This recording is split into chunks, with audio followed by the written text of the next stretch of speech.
Olá a todos da TV Pública. Estamos aqui com o doutor Ariosto Mila Peixoto. Me perdoa, doutor. Nós estamos tratando de um assunto importantíssimo dentro da gestão pública, principalmente, sobre a importância e a realidade das licitações e dos pregões eletrônicos, comigo, Adriano Vigani Teixeira, e Ariosto Mila Peixoto. O doutor, ele é advogado especializado em licitações e contratos administrativos, foi gestor público por 20 anos, professor de 25 anos na área de direito público, consultor da página licitação.com.br, que é uma página riquíssima em assuntos de licitações, que conheço, e o portal de licitação.com.br, autor do livro Pregão Presencial e Eletrônico, e em parceria com a BBM, Bolsa Brasileira de Mercadorias, isso, né, doutor? Exato. Realizou o treinamento e capacitação de mais de 1.200 brasileiros em todo o Brasil. Conselheiro técnico do ICG, Instituto de Compras Governamentais, e árbitro da Corte Arbitral de Bolsa Brasileira de Mercadorias. Doutor, é um prazer recebê-lo aqui na TV Pública. O espaço, doutor, é todo seu. Eu que agradeço o convite de falar sobre esse assunto de pregão eletrônico, e está bastante movimentado agora, e agradeço o convite feito pela BBMnet para falar sobre esse assunto, porque a BBMnet, o que eu faço na BBMnet? Eu sou o consultor jurídico lá, né? Tenho meu escritório, mas eu faço essa assessoria jurídica para a BBMnet. E faço pregão ainda até hoje, então até hoje eu faço pregão, então inclusive estava tocando um pregão hoje, muitos itens, então eu continuo ainda atuando, não estando mais como funcionário público efetivo que eu era, mas atuando aí de uma certa forma, fazendo pregões para entidades do terceiro setor, são entidades privadas que recebem recursos públicos e são obrigadas a fazer pregão, né? Então, eu auxilio essas entidades nesse sentido. Bom, mas o caso aqui é que nós vamos falar sobre o decreto 10.024, esse novo decreto de pregão eletrônico, que, na minha opinião, ele fez uma divisão, um marco divisor entre antes e depois desse novo decreto. O novo decreto realmente fez uma alterações significativas e que, assim, o legislador, em alguns pontos, acertou 100%. O pregão eletrônico, ele, desde o início, aliás, desde o início é muito longe falarmos, né? O advento do pregão eletrônico começou em 2000. Então, você imagina como é que era, Adriano, em 2000, como é que era a internet, como é que era o link, como é que funciona o pregão eletrônico em 2000. Em 2000, eu estou pensando há 20 anos atrás, eu estava mais novo, cabelo mais... Eu tinha cabelo ainda, né? Não tinha cabelo ainda, mas há 20 anos atrás, o que era a internet? Pelo amor de Deus, eu não sei se já era a internet da banda larga que nós temos, ou era internet de escada, eu não lembro como é que era isso. Aqui na minha região era de escada ainda, tudo de escada. Então, não funcionou. Quando o pregão eletrônico foi criado, não funcionou. É lógico. E outra, há 20 anos atrás, olha só que interessante, há 20 anos atrás, algumas empresas entraram com ações contra o pregão eletrônico, inclusive entraram com ações diretas de inconstitucionalidade. Teve um advogado amigo meu, Toshio Mukai, que capitaneou uma ação dessa. Eu lembro, há 20 anos atrás, que era inconstitucional obrigar todos a participar do pregão eletrônico, porque, na época, muitas empresas não tinham site, não tinham link, era caro, então era como se obrigar uma empresa... Agora, uma correção, né, doutor? Nem as prefeituras, os órgãos públicos estavam preparados também, em muitas regiões. Começou pela União, né? Mas a questão quebrava o princípio da isonomia, porque as empresas não tinham capacidade de entrar no pregão eletrônico. Olha só, 20 anos atrás, empresas não tinham site. Imagina uma empresa hoje sem site. Quem que se imagina hoje sem um link de internet? Pelo amor de Deus, olha como mudou muito. Mas então, até fazendo uma pergunta, foi por isso que criou uma fala, vamos dizer assim, negativa em cima desse pregão eletrônico, porque a gente ouve falar muito da questão de negativa do pregão eletrônico, né? Mas é ao contrário, né, doutor? A gente sabe disso, né? Não, e o que aconteceu foi que em 2005 é que o pregão eletrônico ganhou um impulso. Na época era o presidente Luiz Inácio Lula da Silva, ele editou o decreto 5.450, e esse decreto ele praticamente empurra o gestor público no pregão eletrônico. Ele diz o seguinte: ó, gestor, se você não for eletrônico, eu vou te aplicar uma penalidade. Eu vou te punir porque você tem que fazer o pregão eletrônico, é mais transparente, mais competitivo. Então, em 2005, ele ganhou muita força no governo federal, e a gente sabe como tudo que vem meio do governo federal, os estados e municípios acabam acompanhando, aderindo. Então, a partir de 2005, estados e municípios começaram a aderir ao pregão eletrônico no formato federal. O formato federal, inclusive, tinha, né, até outubro do ano passado, tinha um modo de fechamento da disputa da forma randômica, que é muito questionável, tem pregoeiro que gosta, tem pregoeiro que não gosta, mas não vou entrar muito nessa polêmica. E então, os estados e municípios também começaram a aderir. São Paulo um pouco diferente, São Paulo criou uma própria plataforma, a BEC São Paulo, que não utilizava o critério de encerramento randômico, mas uma prorrogação automática, um pouco diferente, eu vou tratar disso. E isso, então, inflou, né? Nos estados, a maioria dos estados tem um pregão eletrônico, e hoje as grandes capitais, os grandes municípios têm. Mas uma parte significativa, em números de municípios, ainda fazia o pregão eletrônico. O pregão presencial. Acontece que a partir de outubro de 2019, entrou em vigor um novo decreto. Aqui eu vou compartilhar a tela. Tá? Fique à vontade, doutor. Até eu vou dar uma saidinha aqui do lado, na hora que você compartilhar, para te dar a tela total. Fique à vontade, eu convido você. Tá bom, eu vou compartilhar aqui então. Deixa eu só voltar, que eu tenho que compartilhar. E pronto.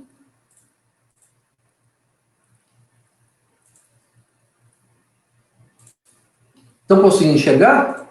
Só um minutinho que está chegando aqui ainda. Aí, pronto.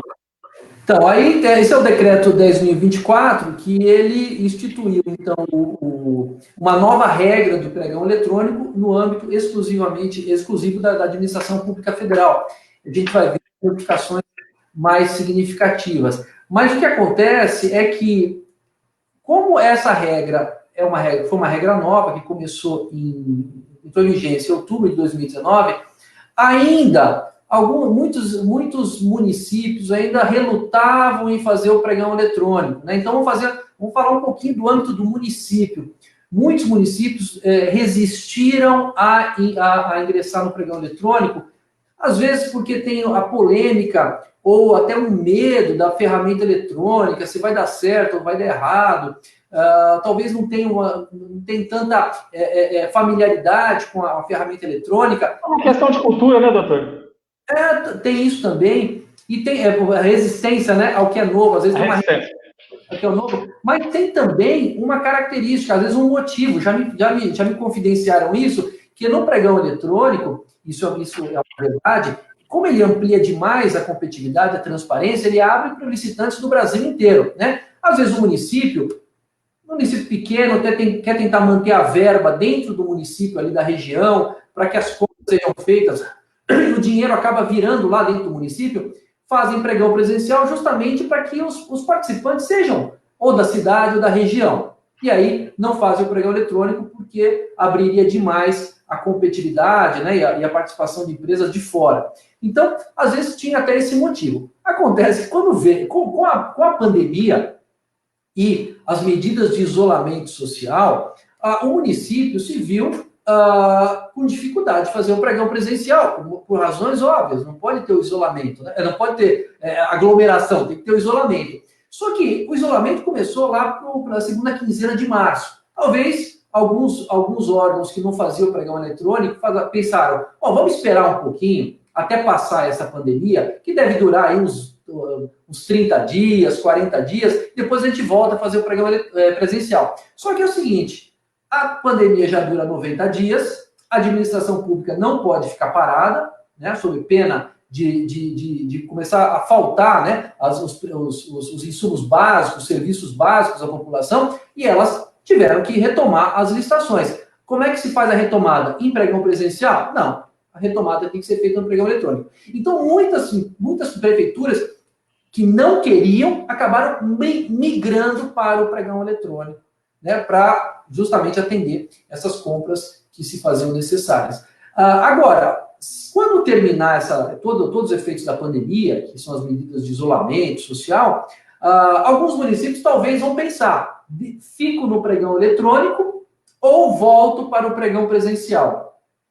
Me parece uma situação difícil essa, porque é difícil voltar para o pregão presencial. Eu fico pensando, como é que você adere a uma modalidade, que é o pregão na forma eletrônica, que gera mais economia, gera mais transparência, disputa, né? E ele universaliza as informações, torna a informação muito mais ampla, porque ele obriga que os editais estejam disponíveis no site da prefeitura, coisa que no pregão presencial a prefeitura poderia obrigar que o licitante retirasse o edital na própria prefeitura. Então, no pregão eletrônico, universaliza essa disponibilização do edital.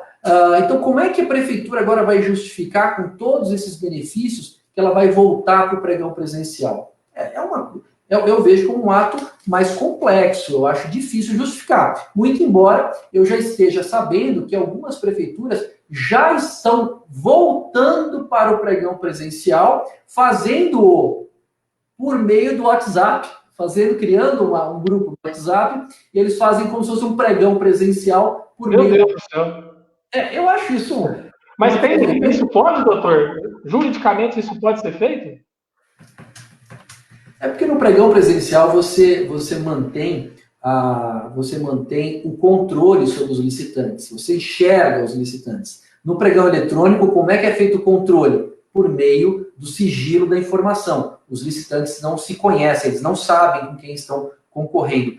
No pregão presencial, por uma ferramenta de WhatsApp, você não sabe se o licitante está conversando com o outro na mesma sala ou não. Então, eu acho que abre uma brecha para que as licitações presenciais comecem a se tornar, talvez, licitações em grupos. Grupos que eu digo fisicamente juntos, discutindo preços, e aí seria uma fraude à licitação. Eu não vejo com bons olhos isso, porque desde a minha concepção, pregão eletrônico é via plataforma, pregão presencial, presença física. Não posso física, instaura a plataforma eletrônica. Então, eu queria saber como esses pregoeiros vão justificar para um Tribunal de Contas que eles, mesmo tendo a opção do pregão eletrônico, preferiram fazer um pregão presencial híbrido, com uma parte eletrônica, que é uma ferramenta do WhatsApp, e uma parte presencial, que ali ficaria o pregoeiro.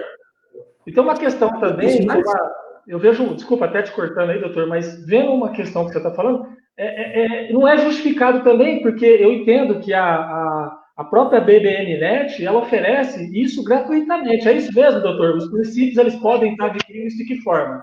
Então, as plataformas, a maioria delas, e a BBNet é uma delas, elas disponibilizam o uso da ferramenta gratuitamente. Então, os órgãos públicos podem utilizar a ferramenta gratuitamente. Então, veja, não é que existe um obstáculo à prefeitura, algo que impeça a prefeitura de utilizar. Está à disposição. É como se fosse um aplicativo. Está à disposição, é só utilizar, né? Então, eu não vejo com bons olhos esses modelos híbridos surgidos. Ou o pregão presencial, ou o pregão eletrônico. Agora, o pregão eletrônico traz muitas vantagens. E eu vou falar algumas delas, né? Agora, a partir desses slides aqui. Então, só para a gente falar do slide, então o decreto federal, ele é de âmbito exclusivo da administração pública federal, né? Então ele não se aplica automaticamente a estados e municípios, mas é uma tendência natural que estados e municípios adiram ao decreto federal. Isso é uma tendência natural. Muitas vantagens. Assim como aconteceu com o decreto federal 5.450. É natural que os estados e municípios adiram também. E depois a gente vai ver mais para frente que há situações que não é uma faculdade, não é o poder discricionário do município aderir ou não. Aí se torna obrigatória, né? Quando estados e municípios utilizam verbas federais, aí não é faculdade, aí é obrigatória a utilização, né, da ferramenta eletrônica. Bom, ele entrou em vigência 28 de outubro, Então, editais publicados antes dessa data podem ser utilizados por decreto antigo, mas publicados depois, aí a utilização do decreto 10.024 é obrigatória. O que eu acho interessante aqui, as modificações interessantes que aconteceram nesse decreto. A instituição do pregão eletrônico para serviços comuns de engenharia, isso sempre teve uma resistência muito grande, se podia ou não podia a utilização para a serviço de engenharia. Eu sei que em São Paulo, se eu não me engano, a Sabesp já usa isso há muito tempo, mas no pregão, em âmbito federal, ainda sempre havia uma resistência muito grande em pregões de serviço de engenharia. Mas o decreto aqui contempla que são os serviços comuns de engenharia, aqueles serviços mais padronizados, né, que são mais de uso comum da administração pública, eles seriam passíveis, então, sujeitos à contratação por meio de licitação na modalidade pregão eletrônica. Aqui é interessante, porque aqui mostra a obrigatoriedade do Estado e município aderir ao pregão eletrônico quando ele se utiliza de verbas federais por meios de repasse voluntário, né, que é os repasses da União, que são por meio de convênios ou os contratos de repasse. Então, é importante que o município, agora, a partir de 1º de junho, todos os municípios são obrigados, até aqueles menores, até com menos de 15 mil habitantes, eles são obrigados a fazer o pregão eletrônico quando utilizam recursos de transferências voluntárias, recursos federais oriundos de transferências voluntárias. Doutor, até fazer uma pontuação aí, muitos prefeitos, né, eles nos perguntam, prefeitos, presidente de câmaras, os órgãos públicos em geral, se realmente é obrigatório o pregão eletrônico nos municípios, e se é por quantidade de habitantes. O senhor já respondeu, eu vi, mas a grande dúvida é o seguinte, a gente vê que quando se refere a transferências, né, voluntárias, né, e também a questão da engenharia, que o senhor comentou. Mas eu estou entendendo que, por causa da pandemia, todos que estão se entrando nessa questão estão ficando com ela, né? Estão acostumando e já estão ficando com ela para tudo, é isso mesmo? Desculpa, eu não entendi a pergunta. Se com a pandemia todos já estão se acostumando com o pregão eletrônico? Existe uma confusão, né? Que se é obrigatório nos municípios, para tudo, todo tipo de modalidade, para todo tipo de licitação, vamos dizer assim. A gente está vendo aí que é para transferências voluntárias e engenharia. É isso? Exatamente. Não. Para estados e municípios, só existe a obrigatoriedade do pregão eletrônico quando esta aquisição do pregão, ela utiliza recursos federais. Então, a gente abriria a seguinte hipótese. Estados e municípios, eu vou colocar mais municípios, que praticamente todos os estados já fazem pregão eletrônico. Os municípios que não utilizam recursos federais podem continuar fazendo o pregão presencial. O município, quando recebe recurso federal, obrigatoriamente tem que fazer o pregão eletrônico. E aí a gente vai ver uma exceção aqui logo em seguida. Mas vamos lá. Vamos lidar com a regra. Agora, fica estranho, na minha concepção, na minha singela concepção, fica estranho o município fazer pregão presencial com verba do município e pregão eletrônico com verba federal. Ou seja, ele entende a ferramenta, ele sabe da ferramenta, sabe como a ferramenta funciona, mas prefere, com verba municipal, fazer o pregão presencial. Então, vejam, a gente vai ver que entre os dois, entre o pregão presencial e eletrônico, há realmente uma diferença muito grande. O pregão presencial diminui um pouco o universo de participantes, porque exige que o licitante compareça fisicamente. Ao passo que no pregão eletrônico aumenta a quantidade de licitantes. Com o aumento da quantidade de licitantes, consequentemente, aumenta a disputa. Então fica estranho aos olhos do tribunal você saber como funciona a ferramenta eletrônica, mas mesmo assim insiste na ferramenta presencial. Mas não estou dizendo que isso é proibido, né? É uma realidade.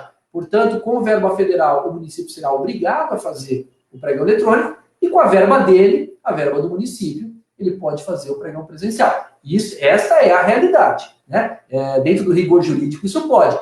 Só fica um pouco, talvez, incoerente ou difícil de justificar utilizar as duas formas, sendo que a eletrônica talvez seja mais eficiente. Aqui, na sequência... Você quer fazer uma pergunta, Adriano? Não, só confirmei que é isso mesmo. O entendimento realmente era era essas duas questões que o senhor citou, presencial e pregão eletrônico.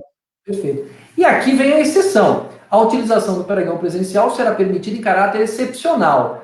Veja, a partir do momento que o uso do pregão eletrônico é obrigatório, a gente viu, retomando, que nos municípios ela só é obrigatória, o pregão eletrônico só é obrigatório quando o município utiliza a verba federal, mas então, mesmo assim, com a utilização de verba federal, o município teria uma possibilidade de não fazer o pregão eletrônico por razões, desde que haja uma justificativa.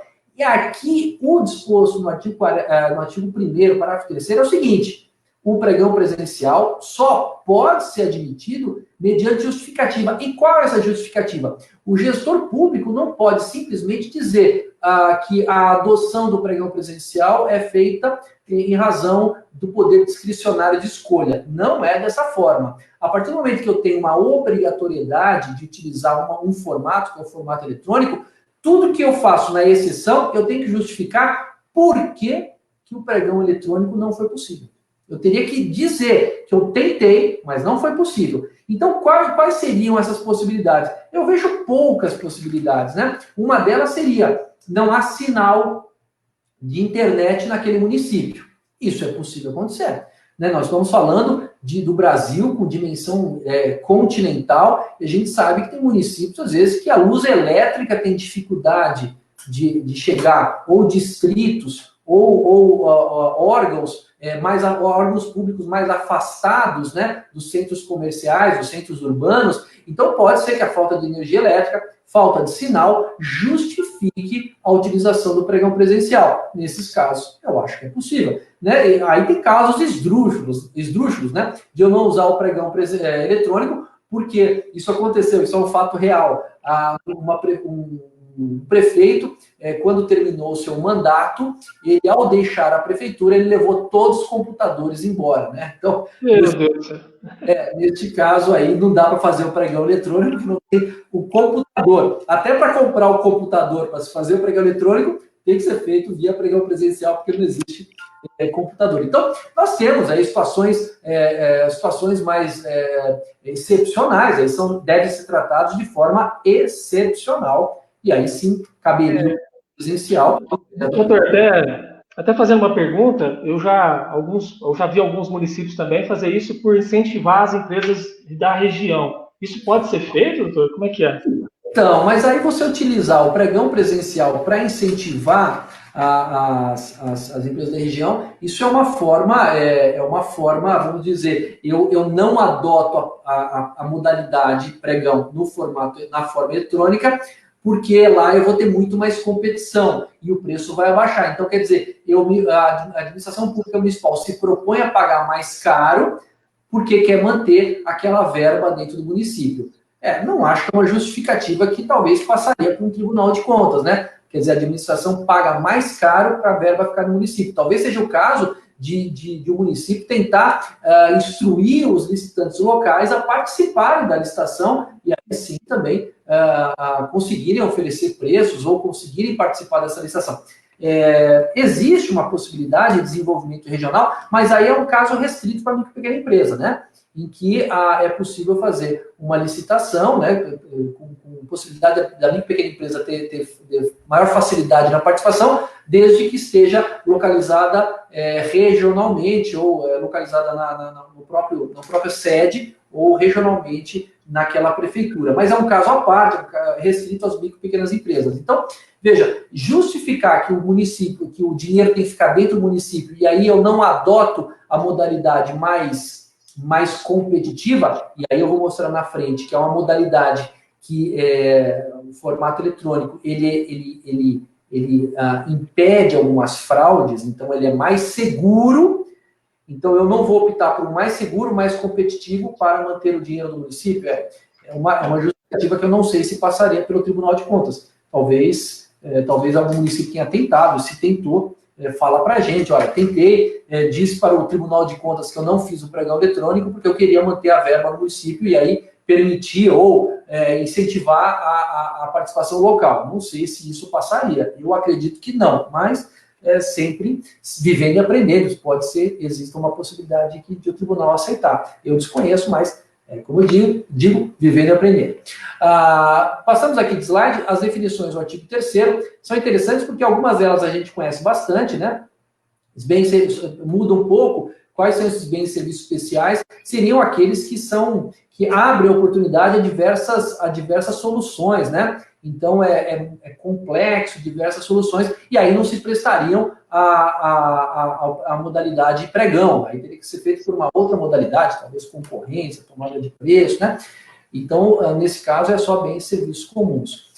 O estudo técnico preliminar, eu acho que esse caso, essa exigência, a gente vai ver essa exigência, não que não existia, não que não existisse essa definição, mas ele não estava claro que fazia parte da instrução do processo licitatório. A partir do momento que consta como parte da instrução do processo, aí sim se torna obrigatório para o gestor público. E o que é esse estudo técnico preliminar? Ele é o nascedouro do processo.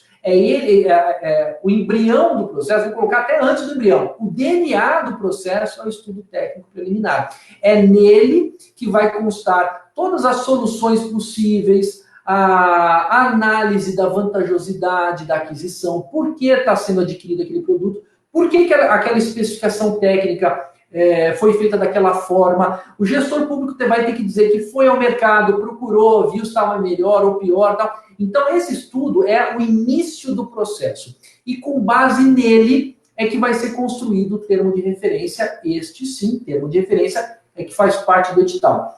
Acontece que esse estudo técnico preliminar, ele vai ser um estudo, e como todo estudo, ele tem que ser concluído. Tem que concluir. Qual é a conclusão desse estudo?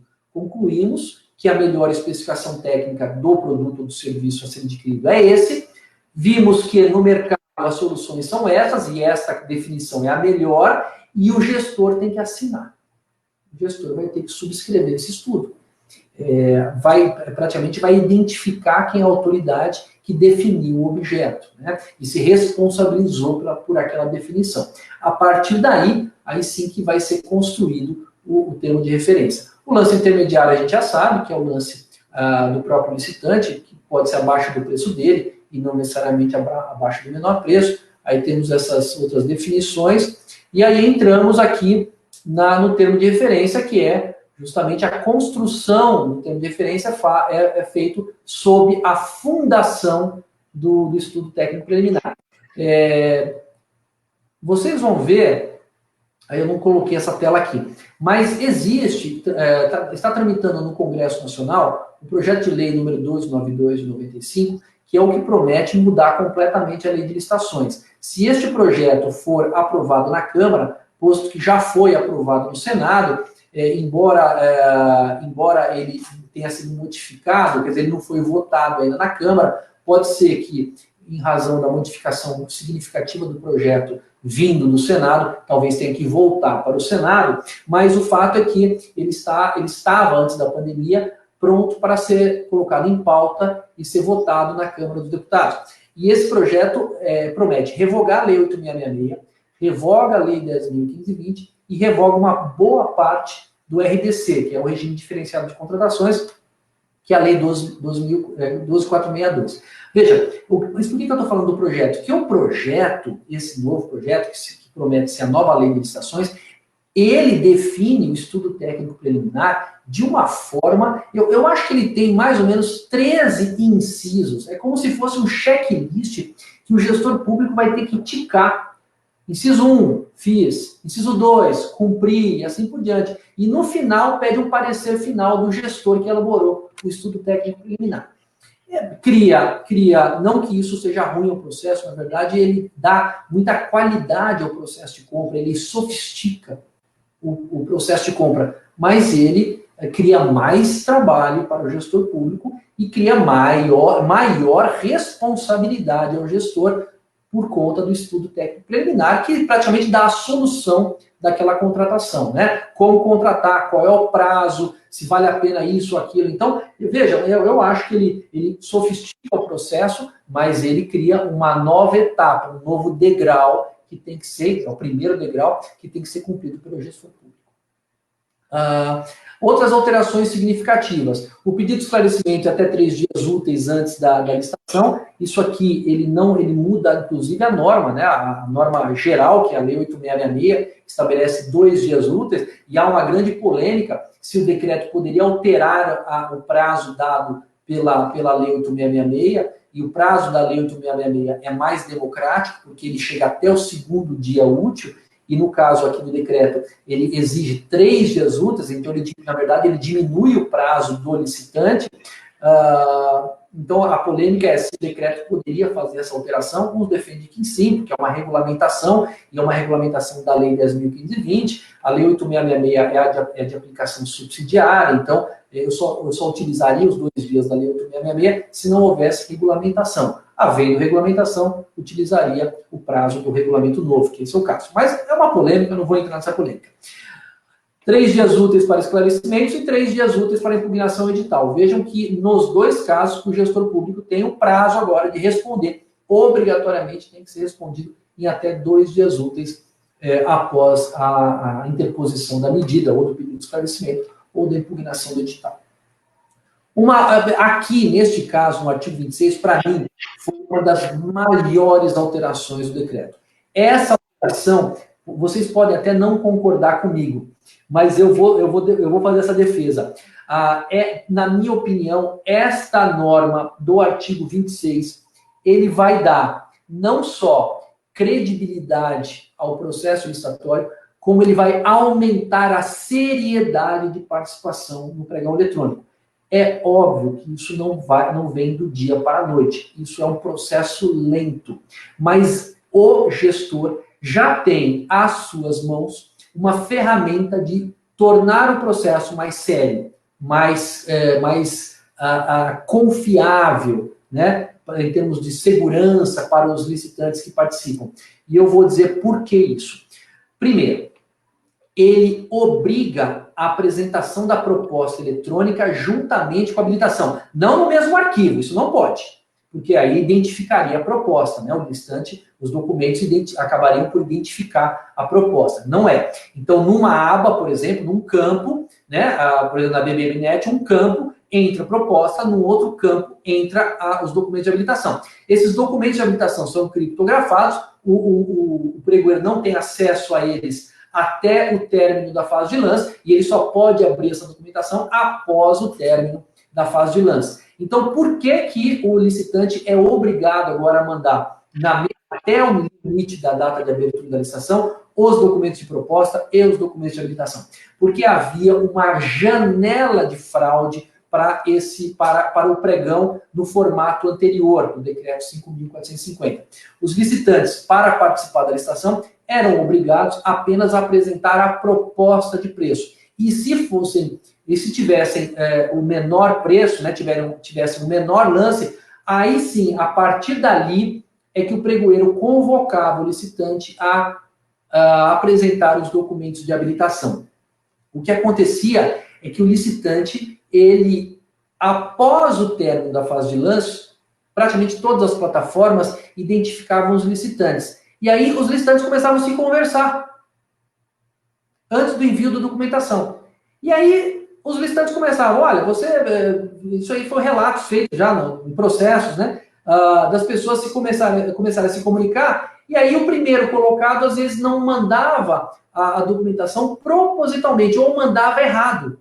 Ele se auto-inabilitava para favorecer o segundo, ou o segundo se auto-inabilitava para favorecer o terceiro, porque já se conheciam, trocavam, sei lá, informações, interesses. Isso aconteceu com bastante frequência. Tanto é que o número de desistências, não desistências formais, mas desistências por provocar sua própria inabilitação, ou sequer mandar os documentos de habilitação, foram levantados pelo Tribunal de Contas aos milhares, coisas de mais de 20 mil desistências. Então, quer dizer, o Tribunal de Contas começou a perceber que algo errado estava acontecendo, né? Então, vejam, com essa medida do artigo 26, de mandar a documentação toda junta, pelo menos acaba com essa janela de fraude, ou ainda que não seja fraude, acaba com a possibilidade do licitante definir se ele continua ou não continua. Olha que interessante, Não é que ele define pelo preço. Se ele ganhar a licitação, se ele ganhar no preço, ele poderia definir se ele continua habilitado ou inabilitado,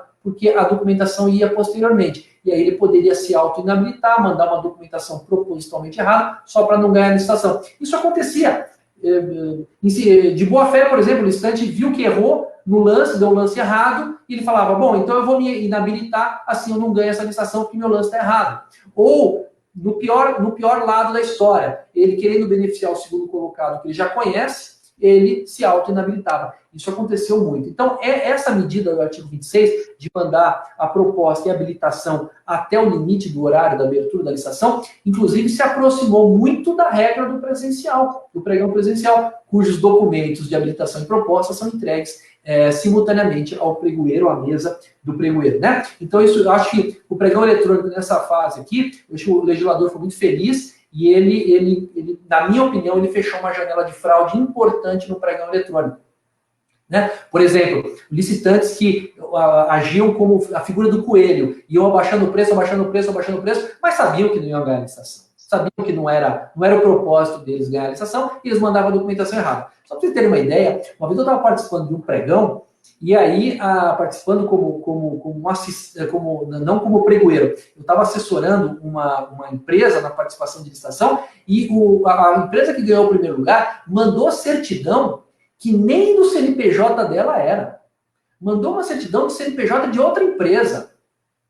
Né? Então, nitidamente, a empresa se auto-inabilitava. Era até uma ofensa. Descarado, né? Descarado demais, gente. Eu acho que ofendia a inteligência do pregoeiro, pelo amor de Deus. Né?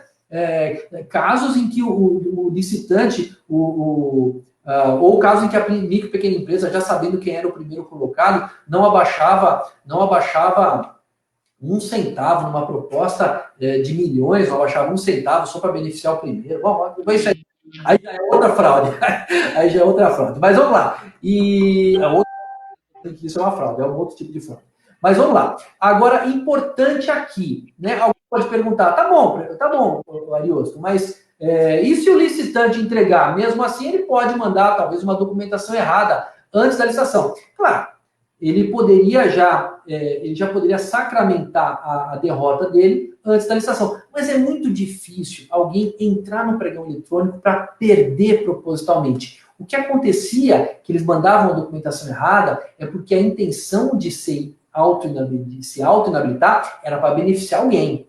E ganhar alguma vantagem com isso, né? Dificilmente alguém entra para ser inabilitado de cara. Mas, vamos lá. Vamos imaginar que essa hipótese existe. Aí o artigo 26 tem que amarrar aqui, ó, no parágrafo 4º. O licitante declarará em campo próprio do sistema, previamente, portanto, a abertura da sessão pública.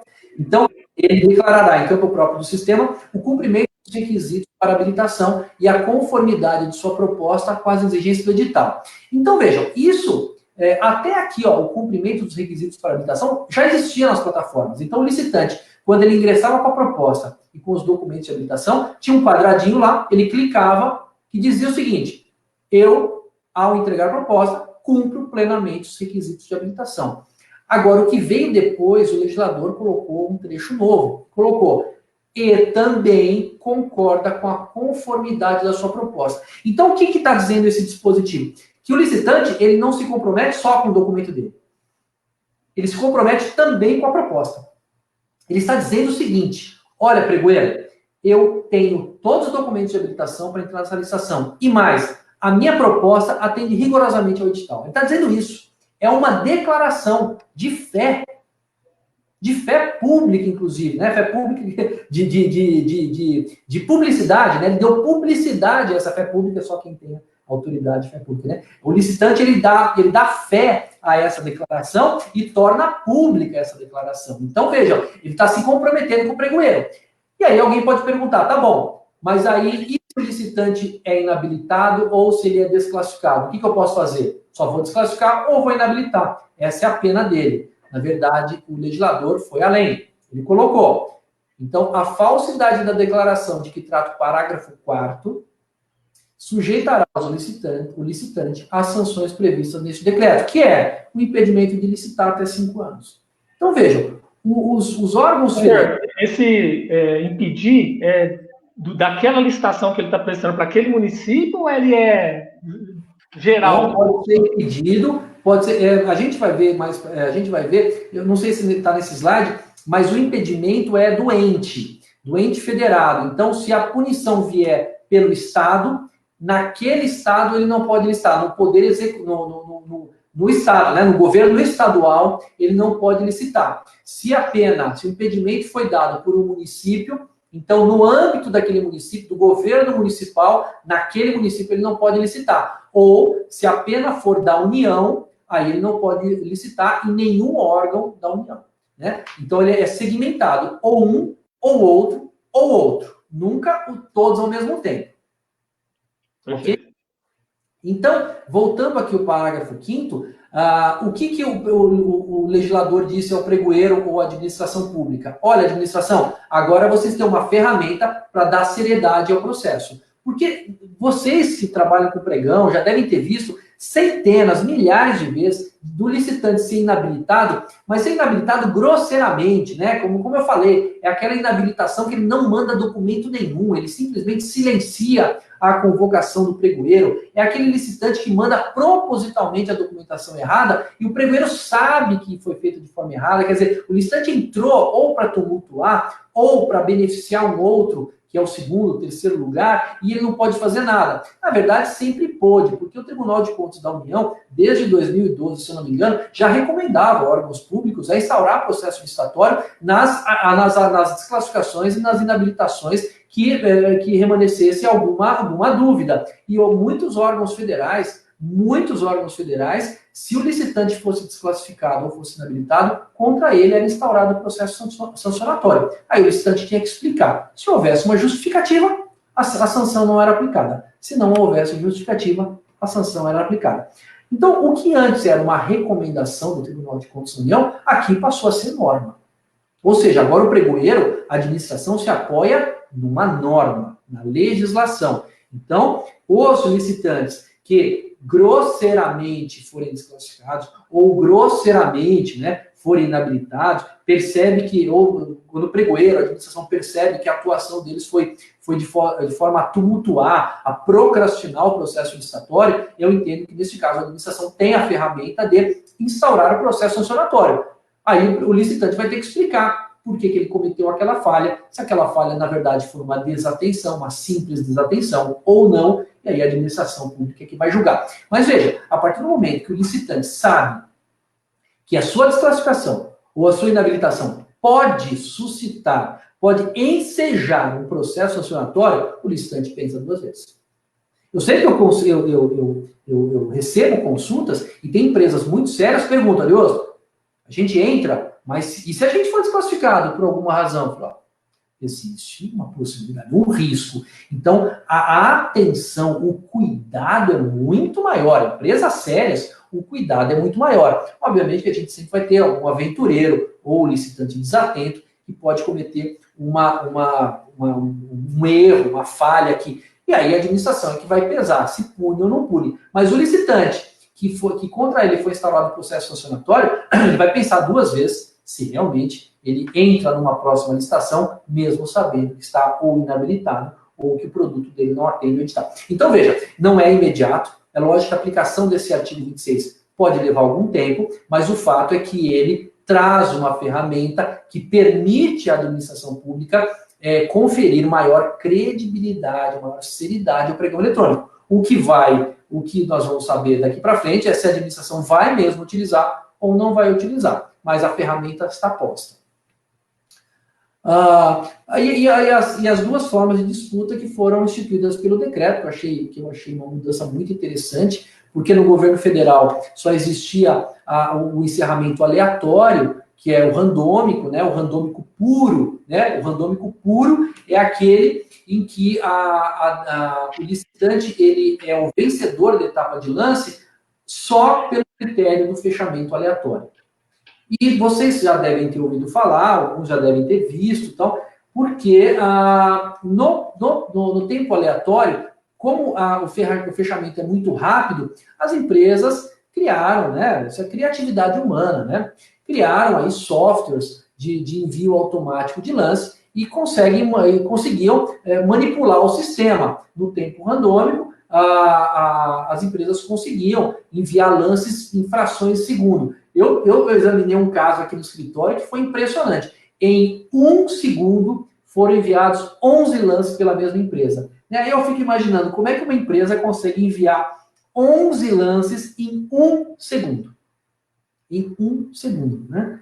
É uma meta difícil de pode ser que seja manual, pode ser que seja o envio manual de lance, mas é de uma rapidez impressionante, né? Ainda mais se contar o número de dígitos que tinha cada lance, né? Acho que tinham 5 dígitos cada lance, então realmente é uma capacidade notável. Eu precisaria conhecer essa capacidade do ser humano de fazer isso. Mas então, assim, então sabe-se, eu não sei se nesse caso que eu falei utilizou, eu não posso provar que foi o uso de robô, mas que a gente sabe que existe à disposição no mercado, né, inclusive empresas da internet que vendem esse software ou empresas que utilizam, né, declaradamente esse software. Bom, o caso é que o tempo randômico puro, aquele que o critério de fechamento é só nele, o tempo randômico, propiciava essas brigas e tal, e às vezes a administração pública não recebia o menor preço porque o tempo randômico era muito curto, né? O tempo randômico fechava às vezes em 30 segundos, 10 segundos, 1 minuto, e não tinha um tempo longo de disputa, mas era o sistema, é a forma com que o governo federal estabeleceu o sistema de encerramento, né? Muitas empresas ganharam com preço maior, ou tinha a questão da sorte, né? Uma empresa mandava um lance e o concorrente mandava um lance 1 centavo abaixo, e quando a outra empresa ia tentar cobrir, terminava o tempo randômico, e aí na sorte, que era um pouco de sorte também tinha que ter, a empresa ganhava porque fechava o sistema randômico, fechava o tempo da disputa. Então, veja, isso também trouxe algum sabor para a administração, havia muita reclamação, alguns órgãos reclamando, o pregoeiro reclamando, e aí eu acho que o legislador houve por bem modificar os sistemas. E aí ele fez um sistema de fechamento como se fosse uma prorrogação automática, essa que a gente conhece, que tem na BBMnet, que tem na BEC de São Paulo, que tem na Sabesp, que tem inclusive no Banco do Brasil, e esse é um sistema de prorrogação automática que já existia. Mas o decreto ele estabelece uma outra forma, é um formato um pouquinho diferente. Vamos ver cada um dos formatos, só para vocês entenderem aqui. O da prorrogação automática acontece da seguinte forma, né? Que não chama prorrogação automática. Prorrogação automática é o nome que eu acabei atribuindo, mas na verdade ele é um modo de aberto, modo de disputa aberto. Começaria aqui em 10 minutos obrigatórios os 10 minutos, e nos últimos 2 minutos que compõem os 10, então vamos falar de 8 minutos mais 2, então nesses últimos 2 minutos, quem oferecer um lance provocará a prorrogação por mais 2 minutos.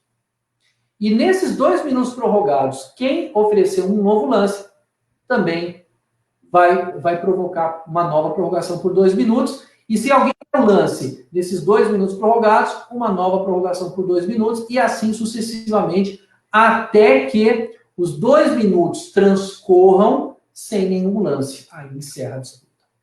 Então, é possível que um licitante ou alguns licitantes fiquem disputando durante horas? É possível. É possível. Eu já vi relatos de disputas que demoraram 6 a 8 horas. Mas isso é uma distorção, né? São outras, muita exceção, né? Vou colocar como exceção. O normal é uma disputa aí em torno de 40 minutos, é a média de 40 minutos. Então, os licitantes poderiam dar lance prorrogando 2 minutos indefinidamente. Agora, essa nova ferramenta, isso é a ferramenta que a gente já conhece, mas uma nova ferramenta foi instituída e é justamente essa do novo decreto.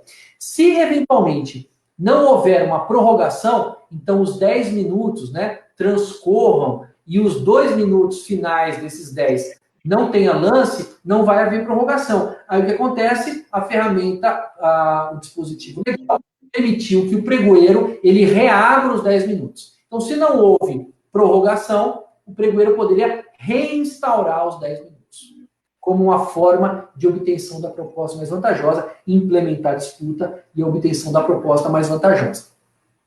E como é que funciona o modo de disputa aberto e fechado? Esse aqui é teste para cardíaco, né? Não para o gestor, mas para o licitante, né? E aí, esse é o modo de disputa aberto e fechado. Por quê? Porque tem uma fase aberta e uma fase fechada. Qual que é a fase aberta? Vamos lá.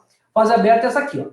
Então começa com 15 minutos obrigatórios, ou obrigatoriamente 15 minutos, depois ele abre uma fase aleatória, o famoso tempo randômico.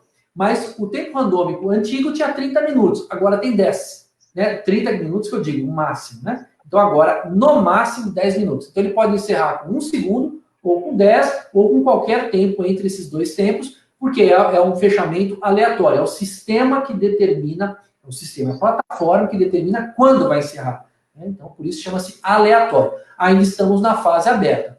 Então, 15 minutos iniciais obrigatórios, depois 10 minutos aleatórios. Terminados esses 10 minutos, aí o que acontece? O sistema, ele classifica o licitante que tiver com o menor preço e todos aqueles com o preço 10% acima podem participar da famosa fase fechada, que é o oferecimento de um lance final e fechado em 5 minutos. Então, quem pode participar da fase fechada? O licitante que apresentou o menor preço e todos aqueles com preço acima em 10%, ou, se eu não tiver 3 propostas neste intervalo, aí o sistema vai colher as 3 melhores propostas, independentemente do valor. Então, não são concomitantes as regras. Ou a regra dos 10%, ou os 3 melhores classificados, né? O sistema vai determinar, e aí abre 5 minutos, os licitantes não se enxergam, não sabem quem deu, se alguém deu, se não deu o lance, não sabem quanto foi o valor, 5 minutos são transcorridos, e só no final dos 5 minutos é que se sabe se alguém deu lance ou não deu lance. É um teste de cardíaco mesmo, né, doutor? Totalmente.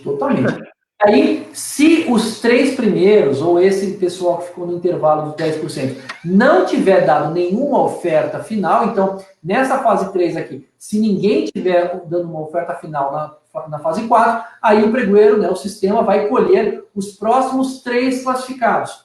E aí abre para os próximos 3 a mesma chance de uma outra chance, na verdade, do lance final fechado em 5 minutos. E se esses 3 não derem nenhum preço, nenhum lance menor, aí sim abre para os próximos 3 e assim por diante, até que termine o número de licitantes ou que alguém dê um lance final e fechado.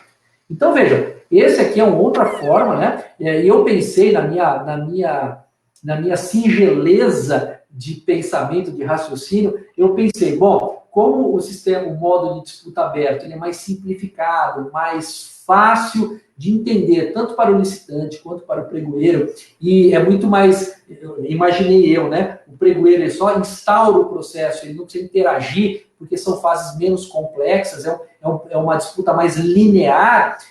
A maioria dos pregoeiros federais que nunca utilizaram vão começar a utilizar. Ledo engano. Os pregões federais, 95% dos pregões federais que tenho observado, utilizam o modo de disputa aberto e fechado, né? Então, assim, é o gosto chega a ser...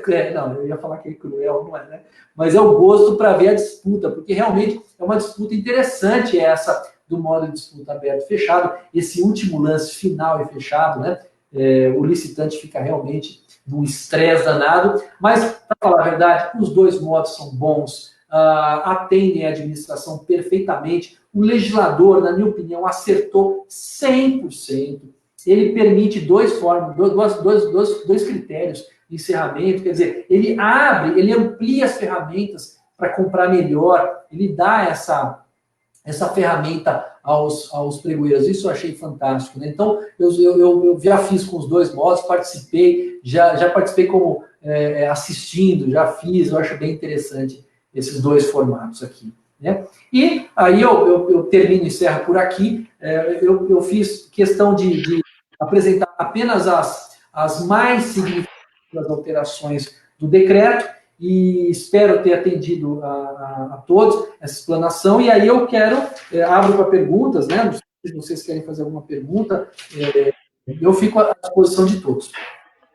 Obrigado, doutor. Muito bom, viu? Aprendi muito aqui. Eu tenho certeza aí que o pessoal também que está nos assistindo. Tem sim algumas perguntas, doutor Ariosto. A primeira delas é o seguinte. Eu estou vendo aqui, deixa eu dar só uma olhadinha aqui, deixa eu puxar a relação aqui, só um minutinho. Aqui eles perguntando para mim aqui, a Manuela, quais as diferenças do que já existe do ComprasNet com o BBMNet? Existe alguma diferença? Então, existe. Bom, primeiro, o ComprasNet é um sistema para atender o governo federal inteiro. Você imagina o tamanho, né, dessa plataforma que atende o governo federal inteiro e atende a quem tentar se conveniar, mas é uma plataforma que até pelo gigantismo dela, ela qualquer alteração que se faça, você imagina que todo um sistema, alterar um sistema inteiro para a administração federal inteira, não é coisa fácil. Agora, eu acho assim que tem, né, a BBMNet, eu acho que ela é mais amigável ao pregoeiro, porque o pregoeiro tem uma condição, ele pode estabelecer uma relação mais pessoal com a plataforma. No ComprasNet é muito impessoal. ComprasNet, o governo federal. Você é pregoeiro, você é mais um. Né? Eu posso estar errado, mas eu vejo dessa forma. Mas isso, doutor, posso te falar na prática, porque a gente sabe também que... Vou te dar o exemplo principal. Eu conheço as duas ferramentas, e com a BBMNet, parece que ele entende mais o município, né? Porque ele faz uma integração, por exemplo, que a ComprasNet não faz com os municípios, né? Que é essa integração de sistemas já existentes dentro do passo municipal, dentro do órgão público, né? Também, e tem aquela questão de transformar a informação que está na plataforma, conversar diretamente com as informações que você precisa disponibilizar ao Tribunal de Contas numa eventual auditoria, né? E aí você falou integração, e eu vou colocar mais uma palavra, interação. O pregoeiro interage com a plataforma, ele interage com a equipe de TI. Então a BBM, às vezes, ela faz uma reunião de pregoeiros para colher informações, o que vocês acham melhor? Essa ferramenta, essa, né? E pega... Então, eu acho assim uma relação mais pessoal e disponibiliza treinamento, coisa que o ComprasNet não disponibiliza, serviço de atendimento de forma rápida, a BBMNet disponibiliza, o ComprasNet não. Mas, gente, guardadas as devidas proporções, o ComprasNet é do governo federal, né? Imagina assim, quantos bilhões de reais já foi investido nessa plataforma ComprasNet. Então tem que ver também, né? Atende muito o governo federal, isso é verdade. A BBMNet talvez atenda com muito mais proximidade, aí os municípios talvez tenham essa dificuldade, é uma plataforma mais amigável e outra, interação. Na BBM você pode interagir, você vai conversar com o TI, você vai conversar com os diretores, tá? Eu acho que tem essa diferença gritante. Essa questão, doutor, de integração é importantíssima, porque hoje os municípios já existe uma ferramenta que já roda ali local, né? Ela já tem um sistema ali dela, né? E essa opção do pregão eletrônico da BBMNet, de fazer essa integração, até para prestação de contas com a Aldesp e o Estado de São Paulo, isso acelera muito mais, né? E vice-versa, né? As empresas fornecedoras de software, ou mesmo o órgão público, que tem esse sistema, ele já vai facilitar esse lado com o Tribunal de Contas também, né? Verdade, tem isso. Eu acho a facilidade de você se comunicar com eles. Perfeito. O Péricles aqui também nos pergunta, nas questões dos prazos para impugnação, esclarecimentos, regras de benefícios para as empresas de NE, EPP, né? Com o pregão eletrônico, muda alguma coisa nas prefeituras e nas câmaras? Isso permanece, não muda nada. Não é igual. A aplicação da Lei Complementar 123 permanece idêntica, não muda nada. A Sandra nos pergunta aqui também, doutor, existe um chat, alguma comunicação direta com o sistema da BBMNet? Ele tem essa interação também? Tem, na plataforma, no sistema de atendimento, no telefone, por vários meios, telefone, via e-mail, e eu já vi casos de responderem os licitantes, manda lá, consulta técnica, não consigo acessar, manda para o sistema técnico, volta, pergunta. Eu acho que essa facilidade, né, de você interagir com o licitante e com o pregoeiro também, eu acho que isso é importante. O André fez a pergunta aqui também, dessa questão da integração, a gente já respondeu, eu vou estar pulando aqui. Uma outra coisa aqui que a Isabel pergunta um fornecedor, pessoa física, ele pode participar do pregão eletrônico? A pessoa física pode participar se ele é um prestador de serviço de pessoa física, né? Porque para comercializar produto com a administração pública não vai fazer de forma como pessoa física, tem que fazer por meio de nota fiscal, e aí para emitir uma nota fiscal, né? Mas agora já tem muitas formas, empresa individual, tem a microempresa, né? Tem várias formas jurídicas de estabelecer essa relação, mas pessoal, só se ele é um prestador de serviço pessoal, por exemplo, um advogado, ou uma vez eu peguei uma legislação de um calígrafo. A administração pública precisava preencher um livro de homenagem e precisava de um calígrafo. Ele não tinha uma empresa, era ele. Então ele participou como uma pessoa física. Mas são casos mais raros, tá? Certo, e para a gente encerrar aqui, doutor, a gente está com 1 hora aí de transmissão, né? Parece um tempo rápido. Peço desculpa por ter me estendido muito. Poxa, que é isso? Nós estamos. O pessoal está fazendo pergunta aqui, a gente está interagindo, é muito bom, né?